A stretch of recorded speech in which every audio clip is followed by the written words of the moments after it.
नहीं कर पाते और ज्यादातर लोग इनकम के 1 से 2 तरीके ही जानते हैं।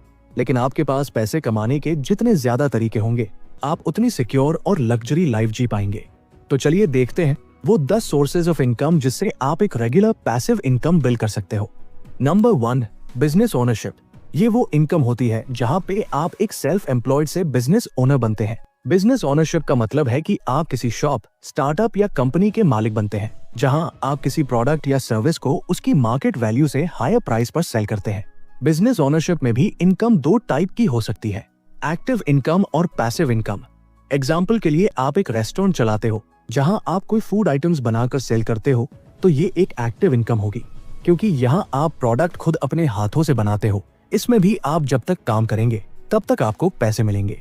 लेकिन अगर आप अपने रेस्टोरेंट के लिए एक वेटर, सेफ और बिलिंग के लिए कुछ एम्प्लॉइज को हायर कर लेते हो, जिससे वो रेस्टोरेंट आपके बिना इन्वॉल्व हुए भी चल सकता है, तो ये इनकम आपके लिए पैसिव इनकम की तरह है। क्योंकि इसमें अगर आप एक बार अपना बिजनेस सिस्टम सेट करते हो या एम्प्लॉइज हायर कर लेते हो, तो आपके पास फ्री टाइम बचता है, जिसे आप और इनकम सोर्स बिल्ड करने में यूज कर सकते हो। कभी भी कोई भी बिजनेस स्टार्ट करने से पहले आपको ये जरूर देखना चाहिए कि आपका बिजनेस स्केलेबल है भी या नहीं, और अगर है तो उसे आप किस हद तक स्केल कर सकते हो। लेकिन दोस्तों, एक बिजनेस शुरू करने के लिए हमें शुरुआत में एक अच्छा आइडिया, हिम्मत और पैसा चाहिए उसे स्केल करने के लिए। लेकिन किसी वजह से आप खुद कोई बिजनेस शुरू नहीं कर सकते, तो कम से कम आप ये कर सकते हो कि जो बिजनेस पहले से सक्सेसफुल है आप उसमें इन्वेस्ट कर सकते हो, जो कि हमारा अगला सोर्स ऑफ इनकम है।